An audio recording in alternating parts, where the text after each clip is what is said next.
LGX Laser Grader Setup Guide. In this video, we'll walk you through the key adjustments so you can run your grader with accurate, consistent performance. When adjusted correctly, the LGX grader receiver plate allows the skid steer's boom to lower completely, producing consistent pressure from the stabilizing skid shoe and creating a smooth, accurate finish. In this video, you will learn how to adjust the receiver plate to adjust the skid shoe when it is set too high or too low.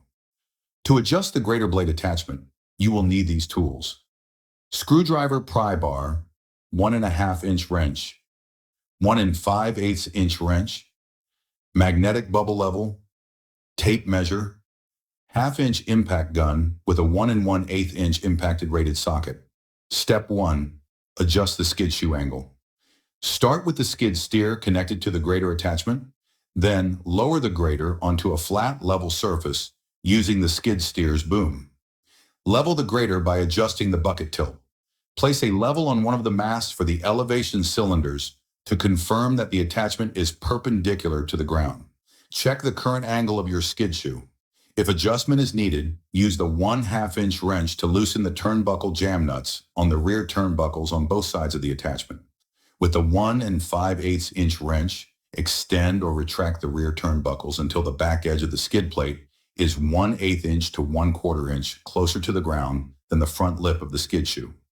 This will give you a slight 1-degree angle with the skid shoe. Match the turnbuckles on both sides by measuring the distance between the two mounting bolts for each rear turnbuckle. When both rear turnbuckles are even and adjusted so that the skid shoe is at the desired angle, retighten the turnbuckle jam nuts to lock the length. Step 2. Adjust the receiver plate. Begin with the grader attached to the skid steer, level and over a flat, hard surface. Lower the skid steer boom down to the hard stops. Measure the distance from the bottom of the skid shoe to the ground. It should measure between 1/8 inch to 1/4 inch. If the gap is larger than 1/8 inch to 1/4 inch, raise the receiver plate to lower the skid shoe. If the skid shoe touches the concrete and raises the front wheel's tracks, when the boom is fully lowered, lower the receiver plate to raise the skid shoe. If you need to raise or lower the receiver plate, detach the grader from the skid steer, loosen the 6 receiver plate nuts, but do not remove them. Loosen the 2 jam nuts on both front turnbuckles.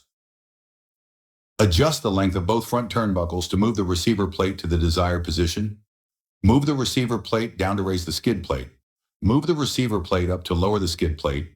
Use a tape measure for reference to keep the receiver plate level. Measure the right and left sides to be sure the receiver plate is level. When the receiver plate is in the correct position, tighten the 6 receiver plate nuts and the 2 locking nuts on both front turnbuckles. Reattach the grader attachment and recheck the distance of the skid shoe to the ground.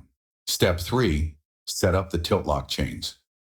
The tilt lock chains are installed to prevent the bucket tilt cylinders from drifting forward down. They keep the grader level while operating. Make sure all operators are aware of the chains. Once the chains are tight, the operator should not adjust the bucket tilt and only raise and lower the grader using the skid steer boom. Caution: do not adjust skid steer bucket. Tilt cylinders forward down when the chains are tight. This will cause damage. When the tilt lock chain and turnbuckle are properly adjusted, the grader attachment is level. Begin with the grader attached, level and over a flat, hard surface. Lower the skid steer boom down to the hard stops. Tilt the grader towards the skid steer and slide the hooks into the boom slots.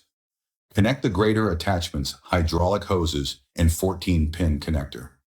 With your hydraulic continuous flow on, fully retract both lift cylinders.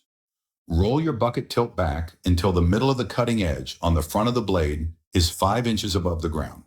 Loosen the chain turnbuckle jam nuts with the 1 5/8 inch and 1.5 inch wrenches. Retract, tighten both chain turnbuckles until they are tight with the cutting edge remaining 5 inches above the ground.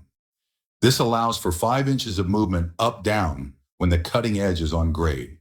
Tighten the jam nuts on the chain turnbuckles to lock them. Troubleshooting. With the skid shoe set correctly, the shoe will apply a constant and even pressure, leaving a smooth surface that is even with the skid steer tracks. If your finished surface is below the skid steer tracks and the shoe is pushing too much material, then you must lower the receiver plate in order to raise the shoe.